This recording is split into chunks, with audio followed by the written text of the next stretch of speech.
3 আসন থেকে যুক্ত হচ্ছেন সহকর্মী ফেরদৌস সোহাগ। সোহাগ, জানাবেন যে বরিশালের নির্বাচনী প্রচারণা কেমন দেখছেন? আপনাকে অসংখ্য ধন্যবাদ। জমজমাট প্রচারণা শুরু হয়ে গেছে। আজকে দ্বিতীয় দিনেও চলছে জমজমাট সেই প্রচারণা। আমরা একটু দেখাবার চেষ্টা করছি। আমরা রয়েছি বরিশালের বাবুগঞ্জ এলাকায়। এখানের মাধবপাশা বাজার রয়েছে, সেই বাজারে রয়েছি আমরা। এখানে কিন্তু এই মুহূর্তে গণসংযোগ রয়েছে, একজন প্রার্থী গণসংযোগ করছেন। সেটি হচ্ছে মোহাম্মদ আসাদুজ্জামান ভূঁইয়া, ব্যারিস্টার ফুয়াদ হিসাবে যিনি পরিচিত। তিনি কিন্তু তার আরেকটা পরিচয় আছে, সাধারণ সম্পাদক আমার বাংলাদেশ পার্টির। তিনি সাধারণ সম্পাদক, অর্থাৎ এবি পার্টি হিসাবে যিনি পরিচিত। এই সংসদীয় আসনটি হচ্ছে বরিশাল 3, অর্থাৎ বাবুগঞ্জ মুলাদি।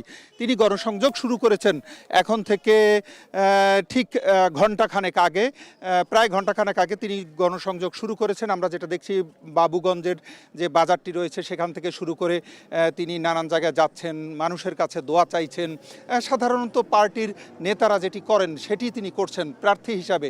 তো আমরা একটু দেখাবার চেষ্টা করছি। ব্যারিস্টার ফুয়াদের সঙ্গে কিছুক্ষণ আগে কথা বলেছিলাম। তিনি কিন্তু একটা জিনিস আমাদেরকে বলেছেন, সেটি হচ্ছে যে তার যে দলীয় লোকজন রয়েছে, তার যারা সমর্থক রয়েছে, তাদেরকে ভয়ভীতি দেখানো হচ্ছে। তবে সুনির্দিষ্ট করে কারা ভয়ভীতি দেখাচ্ছে সেটি তিনি বলেননি। একই সাথে তিনি একটি জিনিস বলার চেষ্টা করেছেন, সেটি হচ্ছে যে যারা ভয়ভীতি দেখাচ্ছে একটি দুষ্ট চক্র আছে, এভাবে তিনি বলেছেন। তাদেরকে যদি কিছুদিনের জন্য অন্তত নির্বাচনের সময়টি পর্যন্ত আটকে রাখা যায় তাহলে নির্বাচন সুষ্ঠু হবে। এবং এক ধরনের আগ্নেয়াস্ত্রের কথা তিনি স্পষ্ট করে উল্লেখ করেছেন। এবং তিনি বলেছেন যে আগ্নেয়াস্ত্রের যে বিষয়টি রয়েছে এটি কিন্তু আসলে তারা পেরে উঠতে পারছেন না, এবং এই কারণে সমস্যাটির সৃষ্টি হচ্ছে। শুধু এই ব্যারিস্টার ফুয়াদি নয়, বরিশালের যতগুলো আসন রয়েছে, 21টি আসন রয়েছে, 21টি আসনে আমরা খোঁজ নিয়ে দেখেছি সবাই কিন্তু গণসংযোগে রয়েছেন। আমরা আজকে